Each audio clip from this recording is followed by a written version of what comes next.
호주에서 그 석탄 채취와 관련돼서 원주민들과 채취하려고 하는 쪽과 이렇게 갈등이 엄청 많은데 그 석탄이 우리나라로 굉장히 많은 게 오고 있더라고요. 그래서 저 원주민 분들의 어떤 싸움에 우리가 굉장히 큰 책임이 있구나. 그런 정의로운 전환이 필요하다라는 거를 이제 얘기를 하기 위해서 실제로 석탄 발전소가 아니라 재생에너지로 전환했을 때 일자리가 어떻게 될까를 해봤던 건데요. 실제로 에너지 전환에 따라서 생기는 일자리가 더 크다.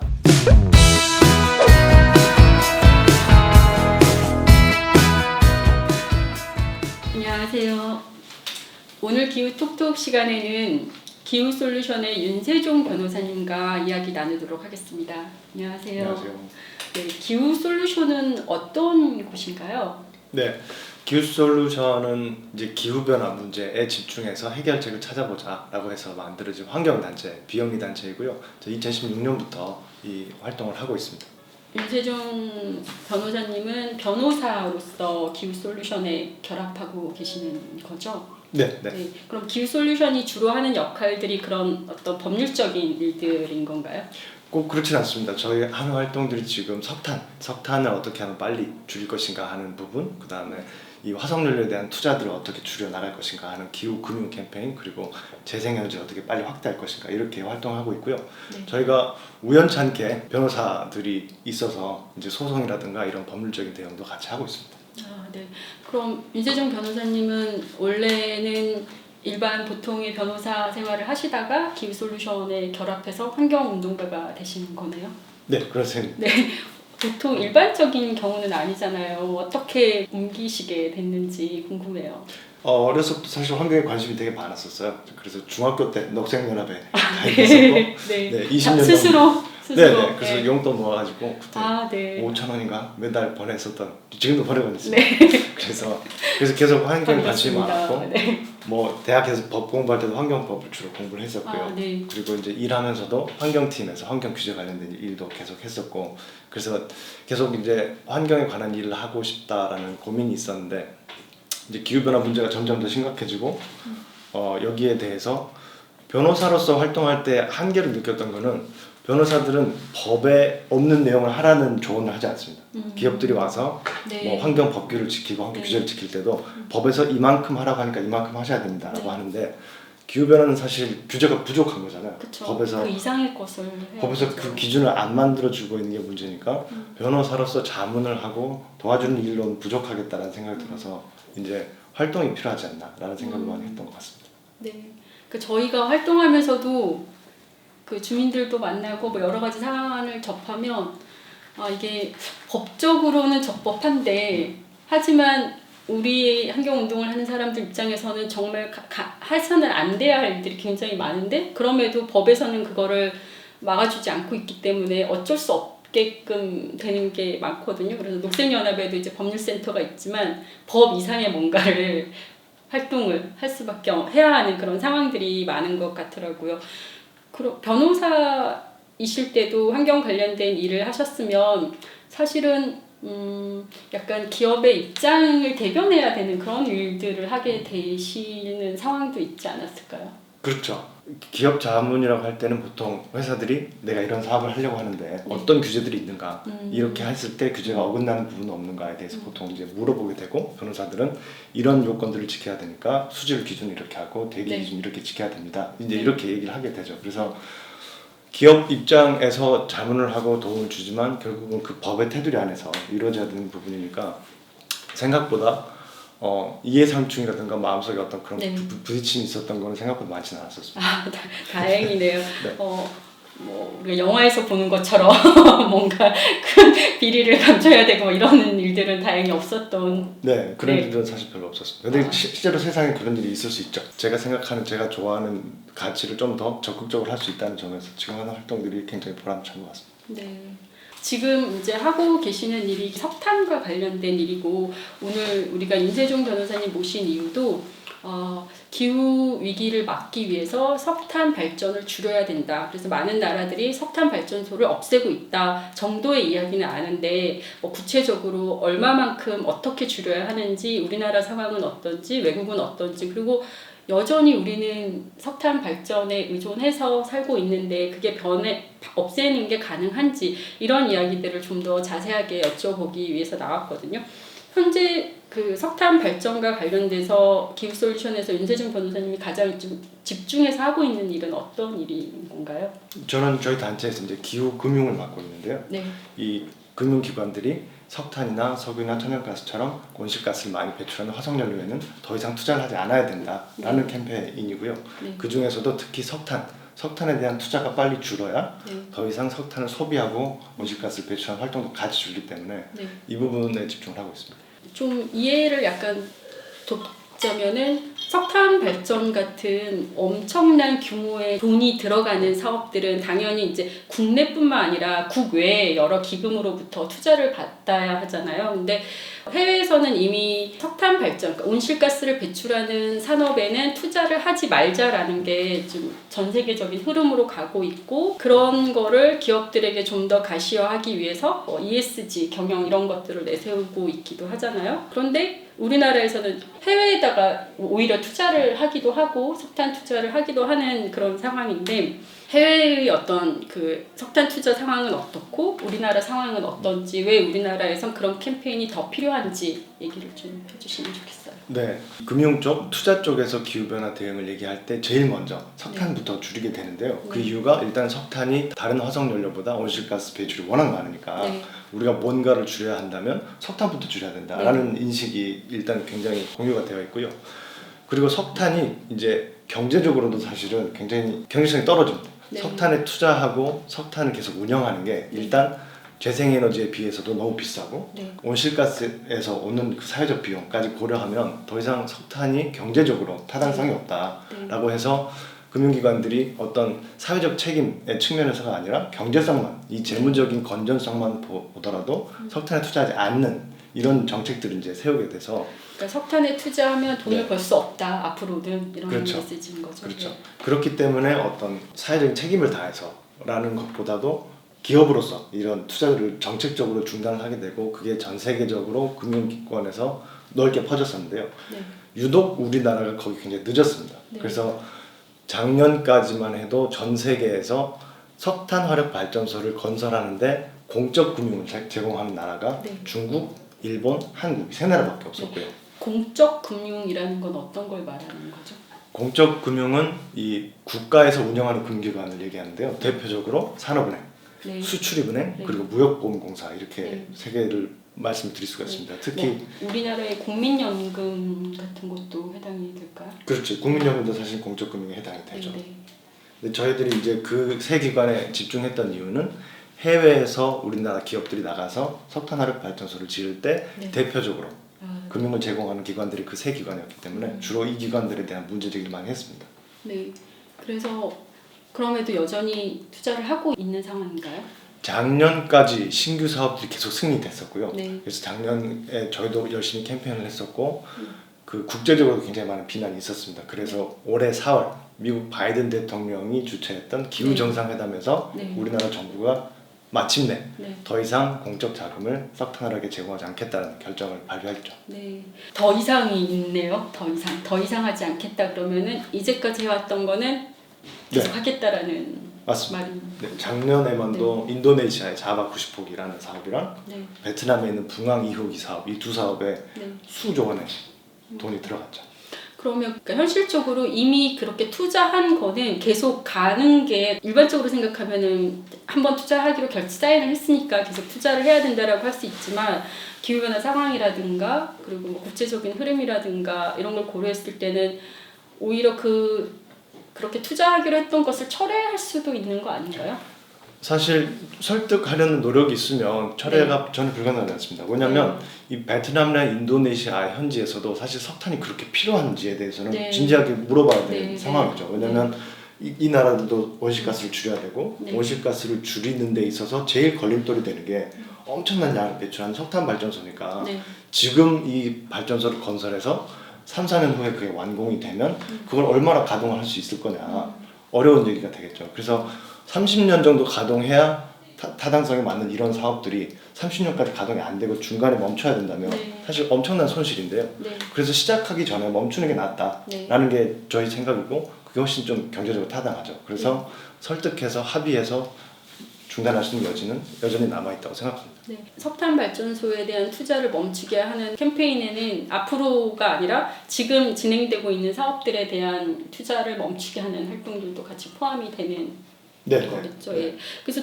다시 그럼 국내로 돌아오면 우리나라도 여전히 석탄 발전소가 지어지고 있잖아요. 몇 년 전부터 이제 미세먼지가 한참 기승을 부릴 때 우리는 석탄 발전 때문에 발생하는 문제라는 걸 인지를 했고, 그래서 석탄 발전은 뭐 기후 변화 때문이기도 하지만 한편으로 미세먼지 때문이라도 석탄 발전은 이제 줄어들고 있을 거라고 사람들은 다 생각하고 있을 것 같아요. 그런데 사실은 그렇지 않죠. 그렇죠. 네.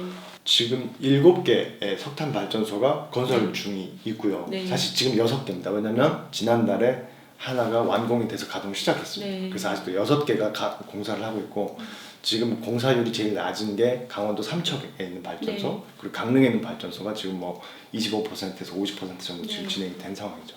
네. 그 지역에 있는 분들이 아니고서는 이렇게 특히나 이제 대도시나 이런 데 있는 분들은 발전소가 지어진다라는 게 어떤 규모의 어떤 시설이 내가 살고 있는 지역에 이렇게 생긴다라는 걸 상상을 잘 못하잖아요. 그런데 저는 이제 고향이 강원도 삼척 바로 옆이거든요.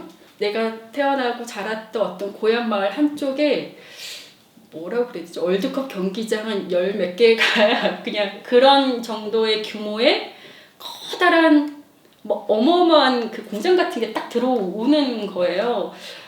그 지역이 풍광도 바뀔 뿐더러 거기에서 다 나오는 이제 많은 오염물질에 대한 고민들도 들 수밖에 없고, 거기를 기반으로 살아갔던 사람들, 특히 이제 맹방해수욕장은 굉장히 아름다운 그 솔밭과 해변이 있던 곳인데 그런 게 다 이제 사라지게 되는 거잖아요. 그래서 그거를 근데 그 지역에 살고 있는 분들 말고는 아무도 그 문제에 대해서 구체적으로 이렇게 감성적으로나 뭐 경제적인 문제라든가 환경적인 문제라든가 이렇게 별로 고민을 하고 있지 못하는 게 아닌가라는 안타까움이 들 때가 많더라고요. 맞습니다. 그래서 우리나라 인천, 영흥, 태안, 보령 이런 데 있는 대규모 석탄화력 발전소들이 전 세계에서 제일 큰 석탄화력 발전 시설들에 들어가 있습니다. 네. 그래서 1등부터 10등까지 뽑아보면 네. 우리나라 발전소들이 아주 상위에 랭크가 되어 네. 있는데요. 우리 그렇게 땅이 큰 나라가 아닌데. 맞습니다. 네. 네. 그래서 이제 뭐 저 어렸을 때 이후로는 사실 연탄을 본 적도 없고 네. 석탄이 사실 우리 삶에서 사라졌다고 생각하지만 네. 보이지 않는 이 전기 네. 생산시설, 발전시설에서는 여전히 우리나라 전체 전기의 40%가 네. 석탄에서 나오고 있는 거죠. 네. 그러니까 사람들은 그렇게 생각할 것 같아요. 그러니까 탄광에서 일한다는 사람들에 대한 이야기를 이제는 더 이상 들어본 적도 없고, 옛날에는 그런 이야기를 많이 듣고 막 이렇게 드라마 배경이기도 하고 막 그랬는데 더 이상 그런 얘기도 듣지 않았으니까 석탄을 캐지도 않는데 아직도 석탄 발전을 해라는 생각을 할 텐데, 석탄이 이제 우리나라에서 캐는 게 아니라 다 수입을 해 오는 거죠. 맞습니다. 네. 네. 환경 관련된 어떤 다큐를 보니까 호주에서 그 석탄 채취와 관련돼서 원주민들과 채취하려고 하는 쪽과 이렇게 갈등이 엄청 많은데 그 석탄이 우리나라로 굉장히 많은 게 오고 있더라고요. 그래서 저 원주민 분들의 어떤 싸움에 우리가 굉장히 큰 책임이 있구나 이런 생각이 많이 들더라고요. 네, 네. 호주에서 발전용 유연탄 상당 부분이 우리나라로 오고 있고, 실제로 한국전력에서 호주에 있는 광산권을 사가지고 석탄 광산을 개발하려고 하다가 이제 인허가가 거부가 되면서 네. 환경적인 영향이 너무 심하기 때문에 네. 석탄 광산을 지을 수 없다라고 인허가가 거부되면서 지금 또 소송도 진행이 되고 있고요. 그래서 그 네. 지역 주민들은 우리가 살고 있는 이 바이롱이라는 곳인데 바이롱 계곡을 지키고 싶다라고 하면서 한전을 상대로 계속 문제 제기를 하고 운동도 하고 있고요. 네. 그래서 더 이상 석탄이 네. 어디 가도 사실 환영받기 어려운 상황이고, 환영받지 못하는 데는 지금 정당한 이유가 있죠. 온실가스 배출도 그렇고 대기오염 문제도 그렇고요. 네. 그리고 그 개발하고 채굴하는 과정에서의 오는 환경 파괴도 굉장히 심합니다. 네. 지금 40% 정도가 여전히 이제 석탄 발전에 의존하고 있다라고 했잖아요. 그러면 우리나라에서도 장기적으로는 경우에 따라서는 단기적으로도 석탄 발전이 퇴출되어야 하는데 이게 퇴출해야 하는 어떤 뭐 시나리오라든가 가능성들을 어떻게 보고 계시나요? 그러니까 어떻게 하면은 점차적으로 석탄 발전소가 없어질 수 있다. 이런 예측을 어떻게 하시는지. 네, 저희가 작년에 그거를 독일에 있는 연구기관이랑 같이 네. 해봤었습니다. 그래서 우리나라가 얼마나 빨리 탈석탄을 해야 네. 될까라고 했는데 결론은 우리나라가 파리 협정이 정하고 있는 기후변화 목표를 하려고 한다면 네. 2030년 이전까지 모든 석탄을 다 문을 닫아야 된다라고 했습니다. 왜냐하면 네, 얼마 안 남았네요. 맞습니다. 네. 이제 9년, 8년 네, 남은 거죠. 네. 그 안에 있는 석탄 발전소들도 수명이 다하지 않았더라도 네. 아깝더라도 문을 닫고 가동을 중단해야만이 네. 이 온실가스 감축이 가능하다는 건데 지금 새로 6개를 네. 또 짓는다는 거니까 굉장히 어려워지는 거죠. 네. 그래서 그렇게 투자해서 지어도 어쩌면은 가동을 못하게 될 거고 그러면은 파산이 될 수도 있다라고 해서 그렇게 석탄 발전이나 이런 데 투자하는 거를 자초자산이라고 이야기를 하더라고요. 맞습니다. 해외 금융에서 우리나라를 향해서 석탄 발전에 더 이상 투자하지 말라라는 그런 막 서한을 보냈다 이런 것들도 종종 이렇게 뉴스에서 보게 되는데 외국에 비해서 우리나라가 이렇게 석탄을 고집하는 이유, 경제적인 상황, 산업적인 어떤 이유 이런 게 있을까요? 일단 석탄을 값싼 연료라고 생각하는 거죠. 네. 석탄이 가격이 싸니까 석탄을 이용해서 값싼 전기를 많이 생산하고 그 값싼 전기를 국민들도 사용하고 산업계에서도 사용하면 결국 우리나라 경제가 도움이 되지 않겠냐라는 생각인데 전기 요금을 안 올려도 되고, 네. 그렇습니다. 근데 그 안에서는 석탄이 싸다는 인식에서는 네. 석탄에서 발생하는 온실가스와 그로 인한 기후변화의 비용이 빠져 있는 거죠. 네. 그러니까 사실은 사회적으로는 훨씬 더 많은 비용을 치러야 됨에도 불구하고 그 계산이 안 들어가 있는 게 문제인 것 같습니다. 네. 또 한편으로는 석탄 화력 쪽에 종사하는 노동자들의 일자리 이런 얘기들도 나오고 있잖아요. 근데 기후솔루션에서 낸 보고서를 보니까 오히려 이렇게 다른 에너지로 전환했을 때 더 많은 일자리를 만들 수 있다 이런 보고서들도 있더라고요. 네, 맞습니다. 그게 굉장히 중요한 문제죠. 왜냐하면 더 이상 우리는 이때까지 화석연료를 많이 사용하면서 많은 경제적인 성과를 이루었고 거기에 많은 일자리가 있고요. 근데 우리가 앞으로 이걸 안 써야 된다면 이 산업 전체가 전환이 돼야 된다면 거기에 종사하고 있던 분들에게도 새로운 일자리 기회, 새로운 어떤 고용 창출 기회가 만들어져야 되니까 사실은 그런 노력을 하면서 거기에 대한 투자도 많이 필요할 거고요. 그래서 저희가 그런 정의로운 전환이 필요하다라는 거를 이제 얘기를 하기 위해서 실제로 석탄 발전소가 아니라 재생에너지로 전환했을 때 일자리가 어떻게 될까를 해봤던 건데요. 실제로 에너지 전환에 따라서 생기는 일자리가 더 크다. 그래서 사람들이 이제 지속 가능한 산업에서 종사하면서도 우리가 기후변화 대응을 할 수 있다라는 어떤 자료를 만들었던 것이죠. 그런 자료들에 대해서 굉장히 많은 이제 사회적인 관심이 일어나고 가능성이 있다라는 걸 이야기되고 그래야 될 텐데 아직은 그런 이야기보다는 특히 이제 이렇게 여름에 막 예비 전력률이 뭐 얼마 조금밖에 안 남았다 이런 얘기하면 동시에 석탄 발전을 돌리고 핵 발전을 늘려서라도 막 이런 이야기가 나오니까 굉장히 우리가 에너지 문제가 곧 기후 위기 문제인데 이거를 되게 따로 떨어뜨려 놓고 생각을 하는 것 같아요. 이렇게 더운 무더위가 지속되는 이 상황을 기후 위기 문제라고 하면서도 또 한편으로는 이거를 만들어낸 에너지 문제에 대해서는 좀 다르게 생각하고 있지 않나라는 생각을 하게 됩니다. 우리나라의 이제 국민연금에서도 더 이상 그 석탄 발전에 투자하지 않겠다라고 올해 얘기했죠.